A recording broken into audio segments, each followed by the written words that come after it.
أعوذ بالله من الشيطان الرجيم. بسم الله الرحمن الرحيم.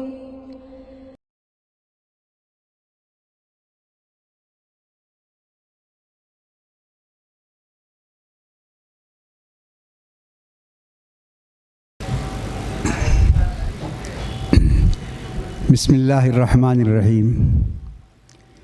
الحمد لله رب العالمين والصلاة والسلام على رسوله الأمين وعلى آله وأصحابه أجمعين ومن تبعه بإحسان إلى يوم الدين. أما بعد، محترم صدر جلسہ، لائق علماء کرام اور عزیز ابناء قدیم اور دیگر مہمان، یہ بڑا یادگار اجلاس مبارکباد کے قابل ہیں۔ کرناٹک کے ابناء قدیم اور خصوصاً جن لوگوں نے دن رات کی محنت سے ان ابناء قدیم کو یہاں جمع کیا ہے، میں دیکھ رہا ہوں میرے سامنے میرے 50 سال کے تلامذہ موجود ہیں۔ میرے سب سے پہلے تلمیذ مولوی رضا اللہ خان ہیں، جو 1966-67 میں فارغ ہوئے پہلے تلمیذ۔ دکتور ضیاء الرحمن جو مدینے میں ہیں ان کے ساتھی ہیں وہ، اور پورے 50 سال آپ حساب کر سکتے ہیں، 67 کے تلمیذ ہیں اور 2017 تک کے 50 سال کے تلامذہ یہاں میرے سامنے موجود ہیں، اور ان سب کو میں خطاب کرنے جا رہا ہوں۔ تو میں کم سے کم وقت میں آپ کے سامنے 2-1 باتیں کہہ دوں گا، کیونکہ ہم مہمانوں سے اس وقت سننا چاہتے ہیں۔ ہم تو گھر کے آدمی ہیں، کبھی بھی آپ کو جمع کر سکتے ہیں، کبھی بھی آپ کو سنا سکتے ہیں۔ اللہ تعالیٰ نے دعوت کے بارے میں جب بات بتائی، وَمَنْ أَحْسَنُ قَوْلًا مِّمَّنْ دَعَا إِلَى اللَّهِ وَعَمِلَ صَالِحًا وَقَالَ إِنَّنِي مِنَ الْمُسْلِمِينَ، اس کو تو آپ بار بار سن چکے ہیں۔ 3 باتیں اس کے اندر بتائی گئی ہیں کہ سب سے اچھا کام اور سب سے اچھا نام داعی کا ہے، اور داعی کے اندر یہ 2 اوصاف ہونے چاہیے کہ وہ جس بات کی طرف بلاتا ہے اس پر وہ عمل پیرا ہو، اور وہ ڈنکے کی چوٹ یہ کہے، ہر بات میں اپنے آپ کو مثال کے لیے پیش کرے، انا من المسلمین۔ تو اس کے بعد کی آیتوں کی طرف متوجہ کرانا چاہتا ہوں میں آپ کو۔ وَلَا تَسْتَوِي الْحَسَنَةُ وَلَا السَّيِّئَةُ ادْفَعْ بِالَّتِي هِيَ أَحْسَنُ فَإِذَا الَّذِي بَيْنَكَ وَبَيْنَهُ عَدَاوَةٌ كَأَنَّهُ وَلِيٌّ حَمِيمٌ۔ دعوت کا بنیادی طریقہ اللہ تبارک و تعالیٰ یہ بتاتا ہے کہ دعوت کا کام محبت کے ذریعے ہی ممکن ہے، ہمدردی کے ذریعے ہی ممکن ہے، نصیحت اور اخلاص کے ذریعے ہی ممکن ہے۔ آپ ایسا نہیں کر سکتے کہ مخالفانہ اور معاندانہ رویہ اختیار کر کے آپ دعوت کو کامیاب نہیں بنا سکتے۔ ادفع باللتی ہی احسن، کہا آپ کی بات لوگ سننے سے انکار کریں گے، مخالفت کریں گے، گالیاں دیں گے، آپ کو برے نام اور برے طعنے دیں گے، لیکن آپ ان کا جواب کیا دیں گے؟ محبت کے ساتھ دیں گے، ہمدردی کے ساتھ دیں گے، نصیحت کے ساتھ دیں گے۔ آپ اس طریقے کو اختیار کریں گے تو دیکھیں گے کہ جو کل تک آپ کا جانی دشمن تھا وہ آپ کا جانی دوست بن سکتا ہے، وہ آپ کا جانثار دوست بن جائے گا۔ یہ قرآن نے یہ طریقہ بتایا، اور اللہ کے رسول صلی اللہ علیہ وسلم کے بارے میں بھی بتایا، فَبِمَا رَحْمَةٍ مِّنَ اللَّهِ لِنْتَ لَهُمْ وَلَوْ كُنْتَ فَظًّا غَلِيظَ الْقَلْبِ لَانفَضُّوا مِنْ حَوْلِكَ، فرمایا کہ آپ اللہ تعالیٰ کی بڑی رحمت ہے کہ آپ نرم پہلو رکھتے ہیں اور ان کے ساتھ آپ رہتے ہیں اور ان کے ساتھ آپ کا معاملہ ہے۔ اگر آپ سخت گیر ہوتے اور آپ کے دل میں نرم گوشہ نہ ہوتا تو پھر یہ لوگ آپ کو گھیرے ہوئے نہیں رہتے۔ تو میں جلدی کچھ باتیں آپ سے کرنا چاہتا ہوں۔ جامعہ کے قیام کو تقریباً 100 سال ہونے کو آئے ہیں، اس کے باوجود جامعہ اس ملک کے اندر بہت سارے لوگوں کے لیے نیا ہے اور اس کی آواز اجنبی ہے، اس لیے جامعہ کا تعارف کرانے کے لیے یہ اجتماع منعقد کیا گیا ہے۔ تو اس میں یہ خوبی کا پہلو مجھے یہ نظر آتا ہے کہ جامعہ کے فارغین نے بڑی خاموشی کے ساتھ یہ خدمات انجام دی ہیں۔ اگر شور کے ساتھ، ہنگامے کے ساتھ، فساد کے ساتھ، اختلاف کے ساتھ اگر یہ کرتے تو جامعہ بہت مشہور ہو گیا ہوتا، لیکن سب کی خدمات بہت خاموش ہیں، اور یہ تعمیری خدمات ہیں اور مثبت خدمات ہیں، اور یہی چیز کامیابی سے ہمکنار کر سکتی ہے، اور اس کی کامیابی دیر میں ظاہر ہوگی لیکن دیر پر رہے گی۔ وہ اختلاف کی جہاں تک بات ہے، ہندوستان کے اندر بے شمار مدارس ہیں، آپ چاہے تو کہہ سکتے ہیں لاکھوں مدارس ہیں، ہر مشہور مدرسے کا ایک امتیاز ہے، آپ کہہ سکتے ہیں کہ یہ مدرسہ معیار کے لحاظ سے بہت اونچا ہے، یہ مدرسہ دین کے لحاظ سے بہت اونچا ہے، یہاں عربی کی تعلیم ہوتی ہے، یہاں طہارت و تقوی ہے، یہاں طلباء کی تعداد زیادہ ہے۔ لیکن جامعہ دارالسلام کی خصوصیت آپ کو بتانا ہے تو اس طرح بتانا ہوگا کہ اس مدرسے کی خصوصیت یہ ہے کہ یہاں مختلف مسالک کے طلباء ہیں اور مختلف الخیال ہیں، مختلف مکتب نظر جامعہ کی نہیں ہے، اور یہ جامعہ کی آواز اور جامعہ کا کام اور جامعہ کا ماحول نیا نہیں ہے۔ آپ جانتے ہیں عہد نبوت میں صحابہ کرام رضوان اللہ تعالی علیہم اجمعین سب نے اللہ کے رسول صلی اللہ علیہ وسلم سے دین سیکھا، پڑھا اور اس پر عمل پیرا تھے وہ، لیکن آپ جانتے ہیں کہ عبداللہ ابن عمر کا مدرسہ الگ ہے، عبداللہ ابن عباس رضی اللہ عنہما کا مدرسہ الگ ہے، عبداللہ ابن مسعود رضی اللہ عنہما کا مدرسہ الگ ہے، زید ابن ثابت رضی اللہ تعالی عنہما کا مدرسہ الگ ہے۔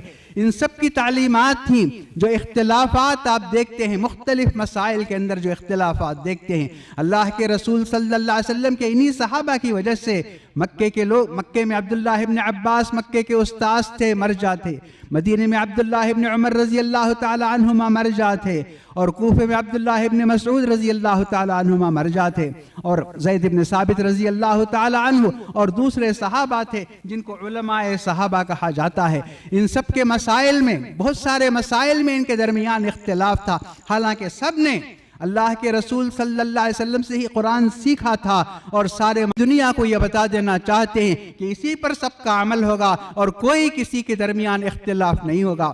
اس سے بڑا اعزاز کیا ہو سکتا تھا؟ لیکن امام مالک رحمت اللہ علیہ نے فرمایا صحابہ کے درمیان اختلاف رہا ہے اور صحابہ دنیا میں پھیل چکے ہیں، اب ان کو سب ایک بات پہ جمع کرنا یہ مشکل ہے، اور یہ خود ایک اختلاف کا سبب بن جائے گا، موجب بن جائے گا۔ امام مالک رحمت اللہ علیہ نے اس کو پسند نہیں کیا، اور خود آپ دیکھیں گے کہ امام مالک رحمت اللہ علیہ کے شاگردوں میں کون کون تھے؟ امام محمد بھی تھے، امام ابو یوسف بھی تھے، امام شافعی بھی تھے۔ دیکھیے ان سب کا ایک مسلک بھی بنا، ان سب کا ایک راستہ بھی بنا، اور ان کے ماننے والے بھی بنے، تو اختلاف تو ہوتا ہی رہے گا۔ تو یہ جامعہ کا تعارف 100 سال بعد پیش کرنے کی ضرورت اس لیے پیش آئی کہ جامعہ کی خدمات بہت ہی خاموش ہیں، اس کی آواز جیسے پہنچنی چاہیے، جیسی پہنچائی جانے چاہیے، نہیں پہنچائی جا سکی۔ تو جامعہ کے لوگوں کا مزاج یہ ہے کہ نشہ پلا کے گرانا تو سب کو آتا ہے، کمال یہ ہے کہ گرتوں کو تھام لے ساقی۔ تو ہم جامعہ کے فارغین کو اور طلباء کو یہی سکھاتے ہیں کہ دنیا اگر آگ برساتی ہے، دنیا کے اندر نفرت اگر پھیلی ہوئی ہے، تو آگ برسانے والوں کا مقابلہ آپ آگ کے ذریعے نہ کیجئے، پوری دنیا جل کر جھلس کر رہ جائے گی۔ آگ کا مقابلہ پانی سے ہی کیا جا سکتا ہے۔ اگر آپ آگ بجھانا چاہتے ہیں تو آپ کے ساتھ پانی ہونا چاہیے، اور اگر آپ نفرت کا مقابلہ کرنا چاہتے ہیں تو محبت سے کیجئے، جیسا کہ خود جس آیت سے میں نے اپنی بات شروع کی، اس میں اللہ تعالیٰ نے یہی فرمایا کہ لوگ آپ کو برا کہیں گے، لوگ آپ کو گالی دیں گے، اور لوگ آپ کی آواز کا مذاق اڑائیں گے، لیکن آپ ان کا جواب دینے کی بجائے ایسا راستہ اور ایسا طریقہ اختیار کیجئے کہ وہ سب آپ کی بات سننے، سمجھنے اور ماننے پر مجبور ہو جائیں گے۔ جو کل تک آپ کے جانی دشمن تھے وہ آپ کے جانثار دوست ہو جائیں گے، یہ کہا۔ اور کہنے والوں نے کہا، حکیمانہ بات کہی کہ اس دنیا میں اصلاح کا راستہ یہی ہے، کن بلسمن ان کان غیرو کا ارقمن کا، کہ تم مرہم بن کر رہو۔ اگر ساری دنیا زخم لگاتی ہے تو تم بھی زخم لگانے کی کوشش نہ کرو، پھر ساری انسانیت زخمی ہو جائے گی۔ اس لیے دنیا اگر زخم لگاتی ہے تو آپ مرہم تیار کیجئے اور مرہم لگانے کی کوشش کیجئے۔ وحلاوتاً ان کان غیرک علقما، اور آپ دنیا تلخ ترش کہتی ہے تو آپ میٹھے بن کر شیریں بن کر اس تلخی اور ترشی کا آپ مقابلہ کیجئے۔ پھر اخیر میں اپنے طلباء سے جو بھائی ہیں ہمارے، ان سے میں یہ کہوں گا کہ لوگوں کی خواہش ہے کہ جامعہ 100 سال پورے کرنے جا رہا ہے، اس کی ایک 7 سالہ جوبنی ہونی چاہیے۔ 7 سالہ یہ دنیا کی ایک روایت ہے، اور 100 سال بہت ہیں علم کی خدمت میں، علم کی اشاعت میں، دعوت کی راہ میں 100 سال ان کو یادگار بنانے کے لیے اس کی جوبلی منانا چاہیے۔ لیکن میں ہمارے عزیز طلباء سے یہ گزارش کرتا ہوں کہ آپ اپنے کارناموں کا ایک حساب دیجئے، کارناموں کی ایک فہرست دیجئے کہ آپ نے کتنے مدرسے بنائے، کتنے لوگوں کی اصلاح کی، دنیا کو آپ نے کون سی ایسی راہ دی جسے چل کر دنیا راستے کی طرف آتی ہے۔ ایسی کوئی بات آپ پیش کیجئے، اس کے لیے ہم جلسہ منعقد کرنے کے لیے تیار ہیں۔ یہی بات میں آپ سے کہنا چاہتا ہوں۔ میرا وقت ختم ہو رہا ہے۔ میں ابتدائی کلمات تھے یہ، اور ایک تحریک تھی، تو میں نے اختصار کے ساتھ آپ کے سامنے یہ بیان کیا کہ آپ کا جو راستہ ہے اور آپ نے پہلے دن سے جو اختیار کیا جامعہ میں دیکھ کر، جامعہ میں سیکھ کر کہ کس طرح لوگوں کے درمیان رہنا چاہیے اور اپنے مسائل کو کیسے پیش کرنا چاہیے، میں آپ سے کبھی یہ نہیں کہتا کہ آپ غلط کو صحیح کہیے، یہ میں نہیں کہتا، لیکن غلط کو کیسے صحیح کیا جا سکتا ہے یہ آپ کیجئے۔ ایسی مصالحت نہیں ہے کہ آپ غلط کو صحیح کہیں اور سب کے ہاں میں ہاں ملائیں، یہ بات نہیں ہے۔ غلط کو صحیح کیسے کیا جا سکتا ہے، کس اخلاق کے ساتھ، کس اسلوب کے ساتھ اور کس حکمت کے ساتھ کہ آپ اسے قائل کرا سکیں، یہ طریقہ آپ کو اختیار کرنا ہے۔ آپ نے قرآن شریف کو پڑھا ہے اور اس کی تفسیر آپ نے سنی ہے اور احادیث شریفہ کو آپ نے پڑھا ہے، آپ یہ تمام طریقے کو جانتے ہیں کہ پیارے رسول صلی اللہ علیہ وسلم نے جب دنیا والوں کے سامنے خصوصاً جزیرۃ العرب میں آ کر جب آپ نے بتایا اللہ ایک ہے، آپ نے بتایا تو سب حیران رہ گئے۔ اجعل الآلہۃ الہا واحدا ان ھذا لشیء عجاب کہا انہوں نے۔ سب سے زیادہ تعجب اسی بات پر ہوا ان کو، کیونکہ وہ دنیا یہ سمجھتی تھی۔ آج بھی ہمارے ملک میں لوگ یہ سمجھتے ہیں کہ دنیا اتنی بڑی ہے، مسائل اتنے زیادہ ہیں کہ کئی خداؤں کی ضرورت تھی۔ یہ خدا سے یہ دنیا سنبھل نہیں سکتی۔ یہ ہزاروں سال سے یہی نظریہ تھا۔ تبھی یوسف علیہ السلام نے اپنی قوم سے پوچھا ارباب متفرقون خیر ام اللہ الواحد القہار، پوچھا کہ بے شمار خدا مل کر اس دنیا کو بہتر طریقے سے چلا سکتے ہیں، کیا ایک زبردست اللہ تبارک و تعالیٰ اس دنیا کو چلا سکتا ہے؟ تو اسی زمانے میں کہا۔ تو آج بھی آپ ہمارے ملک کے اندر دیکھ سکتے ہیں دولت کا خدا الگ ہے، غربت کا الگ ہے، صحت کا الگ ہے، بیماری کا الگ ہے، تعلیم کا الگ ہے، جہالت کا الگ ہے۔ کتنے خدا اس دنیا کے اندر موجود ہیں۔ تو اللہ کے رسول صلی اللہ علیہ وسلم نے اللہ واحد کی طرف جب لوگوں کو بلایا تو ان کو اسی پر تعجب ہوا، کہا اجعل الآلہۃ الہا واحدا ان ھذا لشیء عجاب۔